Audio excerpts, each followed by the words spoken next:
Morning, welcome to Hardy Classics. Monday morning. Oh God, I always dread Mondays. If it's a bank holiday Monday, I always dread Tuesdays, but there you go. What's happening today? Well, we've been away at Goodwood at the weekend. We made a video, released that. So today, I'm just going to go through some of the inquiries that we got while we were away. We got an inquiry about somebody wanting to sell the Morris Minor Traveller, local to me, so I might film that. Somebody also with an American car, Hudson Terraplane or something, guy from Yarm, wanting to sell that. We've had an inquiry for the MGTD, we've had an inquiry for the Peugeot van, we've had an inquiry for the Morris Cowley van, and one or two other bits of things. We've got Brighton in 2 months, so there's some bits and bobs landed for the Brighton car. And I'm going to go up to the workshop and see what Mark's been up to while I've been away. Right, we'll have a look in here and see what he's been up to. Oh, well, apparently must have been in this morning because the lights have been left on. Petrol tank on the floor. Oh, the Peugeot. So I guess he's been cleaning the petrol tank out. I know we've ordered some bits and pieces for the brakes. They'll probably land today. With the car being stored in a museum, obviously if it's had petrol in the tank it'll be all gunked up. So I don't think he's done anything on the Brighton car. Now the Brighton car, I think the Brighton run is in 2 months time. So this is priority, we need to get this one up and running so I can test it. Oh look, yeah. So he's put a remote petrol tank on, so he must have had problems with the petrol tank. And yeah, he must have had it running. So we'll have a word with him later and see what he says about that. On the other side of our business, we had terrific torrential, easy for me to say, rain last night. It absolutely poured down, and I actually attended a job last night. There's some barriers missing on a job, and went and had a look last night. We got a phone call off the help desk from one of the big companies that we work for, one of the big property management companies, in fact probably the biggest one in Europe, to attend a couple of jobs this morning. The first one was some car had gone through some crash barriers, so we have to go send a team down there this morning. They'll cut the crash barriers off, barrier it off, and we'll order some new crash barriers. And the other one, which didn't surprise us, was water ingress. Now I guess I'll get at least 10 phone calls today from the help desk or from FMs saying, you know, this roof's leaking, that roof's leaking, and we had water coming in. But it was horrific. The amount of water that came down last night was just amazing. And we've also gone to pick the keys up for a factory clear out, because we work for the landlord, who's this big multinational landlord. When people default on the rent or they just up sticks and go or whatever, they sometimes leave the contents of the factory, so we have to go in, empty the factory, give them a price for emptying the factory. If it's any good, we'll sell it off. We've just sold a big machinery factory off to India, and then we go in and we redecorate and we put the factory back to the way it was. So there's never a dull moment. Oh, well, we've just picked up this absolutely lovely Land Rover pickup. Keep an eye out for the walk around video. Right, like I mentioned earlier, part of our job is emptying factories when people default on the rent. Obviously we have nothing to do with the receivers or anything. Well, we have with the receivers, but you know, we don't go in. It's just when everything's been done and dusted, you know, the landlord say go in, give us a price to clear that and redecorate. And we're down here today, and the amount of things that the amount of factories are so diverse. 1 minute it can be an engineering works, next minute it can be a candle factory, and today I'm going to turn the camera around. It looks like we're in some sort of old antiques shop, but they don't look very old antiques. Just looks like a load of crap they've left, which is generally what happens. They leave a load of, take the good stuff and leave the rubbish. A couple of dumbbells there. That's how I feel this morning, Monday morning. Light there for Drew Pritchard. And it looks like they've constructed some sort of shed inside the factory that we'll have to take down and take away. What's in here? Just more crap.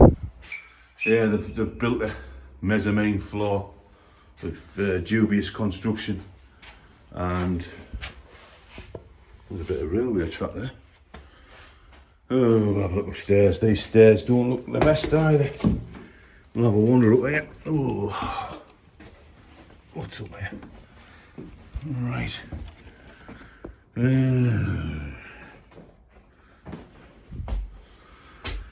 Some sort of workshop. So basically, all this clutter that you see lying about here will be either thrown out or sold on, possibly thrown out. I don't think there'll be anything in here. You usually find when people default on units, they've been running skint for a bit, so, and they usually take the best things with them. So they usually take the best tools, the best computer or whatever with them, so they can sell them. So I think that's what's been happening here. It's just, looks like it's a crafty place, a crafty workshop or something, I don't know. Pictures and bits of stuff, I don't know. But anyway, there you have it. This is what we do. The job's so diverse, from one job to another. From selling classic cars, to building houses, to tarmacking roads, to emptying factories, you name it, we do it.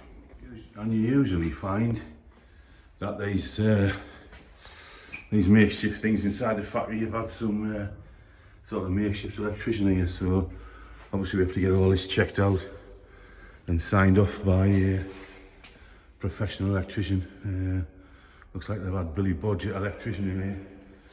So the gas and gas heating over there, gas heating and the electricity will have to be checked and signed off.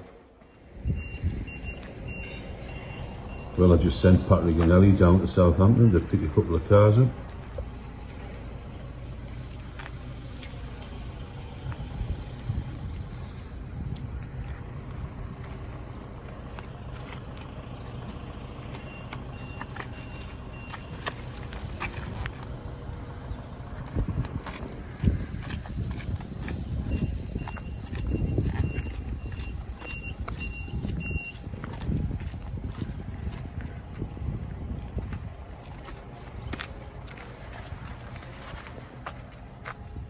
One down, one to go.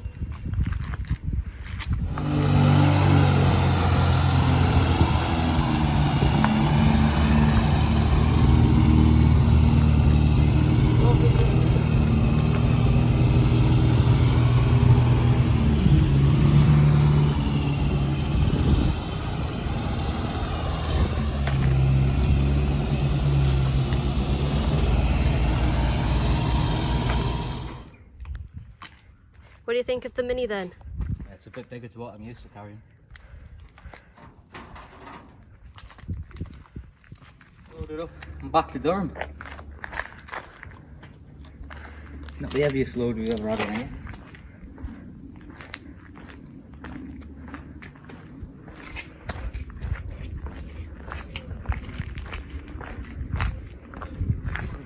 Go up Gnarly Classics Friday morning and it's absolutely pouring down out there. So much for the good weather that everybody twists about. Oh, it's too hot. Oh, I'm dying. And then when you get a bit of rain, they're twisting about the rain. Anyway, let's not talk about the weather.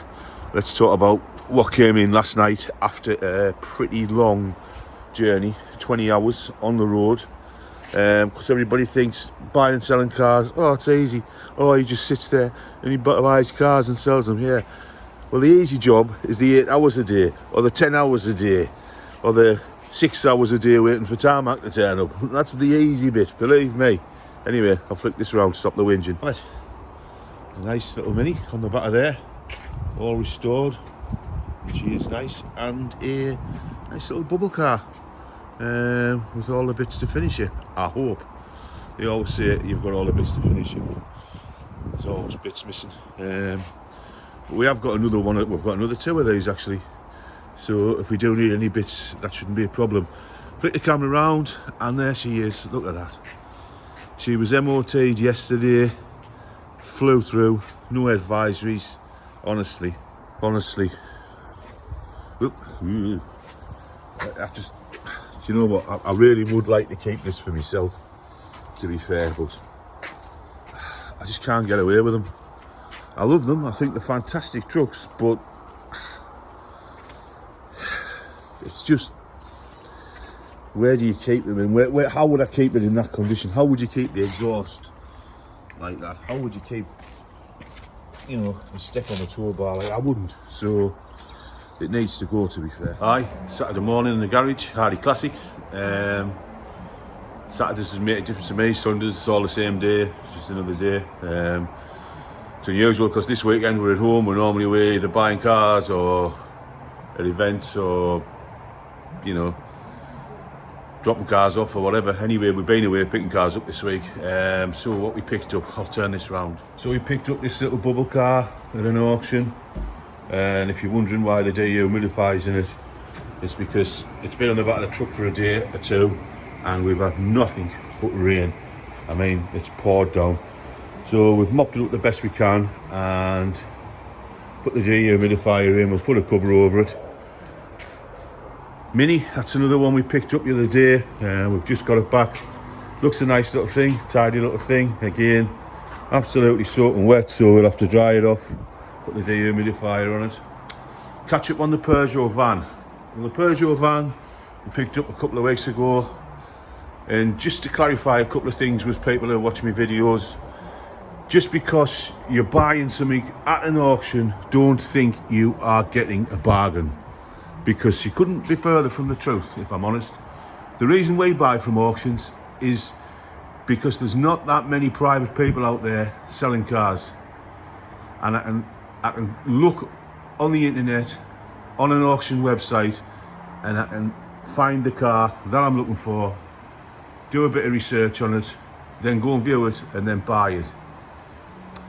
If you're sitting in an office waiting for the phone to ring, you'll be waiting a long time. So just beware, when you buy things from auctions, they're not always what they seem. Where are we at with the little van? Well, I'll show you underneath the little van. Some plugs out because we put the new drive shaft oil seal in. It decided to spew all its guts out. So new drive shaft oil seal. Brakes. The brakes discs were really good, which you'd expect with 30,000 miles, but the pads were absolutely shot. So we're putting new pads in the front. We've done the back brakes. I put new wheel cylinders on. But look at the van underneath. Look how clean it is. Honestly, that's just a bit of clear wax oil marks put all over the bottom of the van. But look at it. It's unbelievable clean. Absolutely unbelievable. What a clean van. Absolutely. There's a little bit of drama on the exhaust there. That's about it. Look at the sills. It's just solid as a rock. And the mileage I think shown is 30,000 or something. I always get the mileages confused because I've got that many. It's really low mileage, and I can't guarantee it, but I mean, you wouldn't get a one that had done 130,000 with it underneath like that, would you? Moving to the back, the petrol tank. Yeah, we had a bit of problem with the petrol tank. We've got to fit an online filter in there, full to the top with gunk. So we've had that cleaned out, and that's back on. We have had it running, and it sounds as sweet as a nut. But obviously, we haven't drove it because of the brake situation and the drive shaft leaking. It's surprising how many bits and pieces are still around for this van, because obviously they were used on a lot of other things at the time. We've managed to locate, like I say, some new brake pads. Got an original Peugeot oil filter on the bench. There's a new wing mirror to go on it. So this should be, by the end of play on Monday, up and driving. The one thing we haven't got is a fuel cap. So we'll have to search a fuel cap. And then we're going to go to town on the bodywork. We're not going to paint anything because it doesn't need painting. It's got one or two dints and bashes, you know, that you'd expect, but no rust. There's no rust on the van. And it's got to be one of a kind. I've never seen another one. I've seen the estate cars, I've seen the cabriolets, but I've never ever seen a 304 van. So we'll just see, keep your eye up and see what happens with it. So that's the bubble car covered in polymask. We've got the little dehumidifier in there. We'll leave that on 24 hours, I think. A little pipe coming out the bottom, little drain pipe there. Just rip the drain out of. I've got a couple of these. I've actually got another one for sale. It's a project car, and it's really worth doing. I think we've got enough for just under £4,000. I mean, I'll take an offer on it, but I won't take a silly offer. And I think everything's there for it to do. I know they're off the boil a little bit. You know, there was times when these were 25,000 quid, but they're not making them anymore. And I think they will come back. And the good thing about this one is it's a right-hand drive one. And I'm sure the other one I've got in my museum, because like I say, I've got 3, is left-hand drive. But I might be wrong. Like I say, if I am, please correct us. So, Mini, yeah, this is a lovely little thing actually. It's a Mini Open Classic. It's got a nice little feature. It's got an electric sunroof. So there's something nice to like. I'm going to give it a good dry down. We'll put this in the workshops and have a look. There's the Defender, still in 2 minds whether to keep that or sell it. I don't know what to do. Will you ever find another one? 23,000 miles on it. O2 reg. I doubt it. Well, better crack on.